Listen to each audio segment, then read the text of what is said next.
Hello, it's Marion from Marion's World, and I'm back again with actually two stitches for the stitch library today. And it's two stitches because they're related.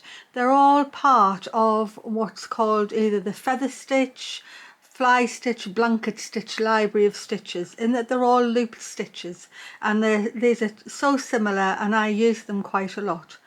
I have drawn 3 vertical lines just so you can see where I'm going with everything, but in normal practice you wouldn't need to draw these onto your piece of work. I'm going to go across and I'm going to come down on the middle line inside the loop, and if I pull up and pull that loop nicely and then I just hook it down with a little stalk, that is a fly stitch. Now within that you can alter all sorts of things, but I'll do that again. I'm coming up on the line to the right, I'll go down on the line to the left, I'll come up on the middle line, through the loop and hook the loop down and put the little stalk in. That's a fly stitch. But within that you can do all sorts. You can make the arms narrower. If I bring them in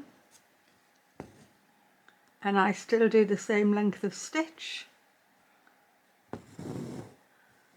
I'm going to get a different effect.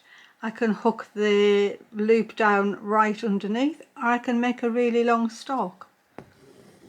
Every part of it is changeable as to what you might want to do.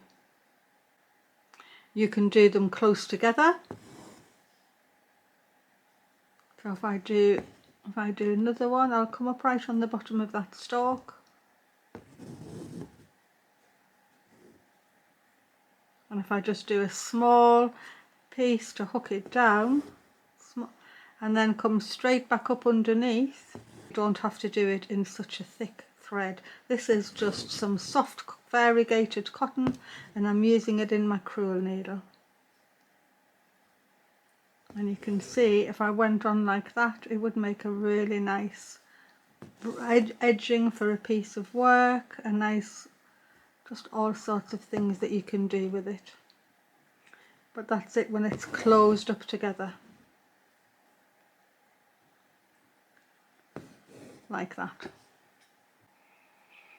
On to feather stitch next, and I've now got 4 lines because feather stitch normally alternates from one side to another. So it starts exactly the same as fly stitch. I've come up on the right hand of 3 lines and I'm going down on the left hand side. I come up in the middle and I hook that loop. I'm now going over to the right on the same height. I'll go over and make the same size stitch on the middle of that pair of stitches. And then I just alternate one side to the other, making sure that my stitches are the same length and that they alternate from side to side and they're at the same height. I'll hook that one down and I'll show you something a bit more freeform. Let's just draw a curving line like that. This is very good for grass, for feathery plants. I'm going to come up as just like I'm starting the fly stitch really. I'm going to go to one side.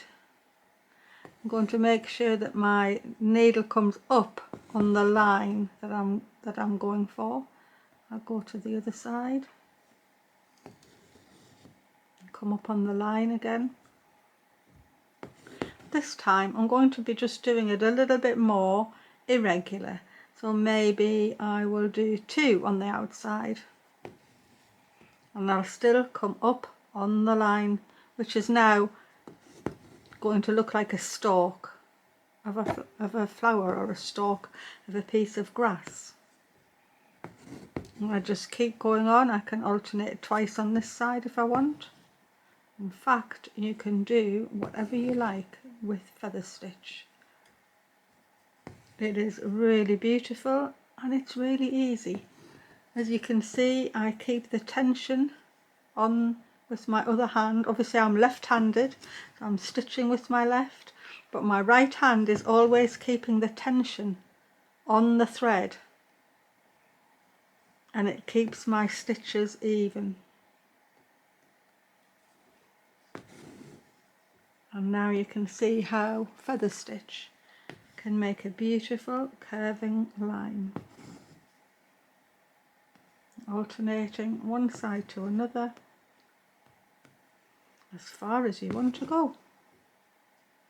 And I just hook it down at the end and it's ready to finish off. Feather stitch and fly stitch.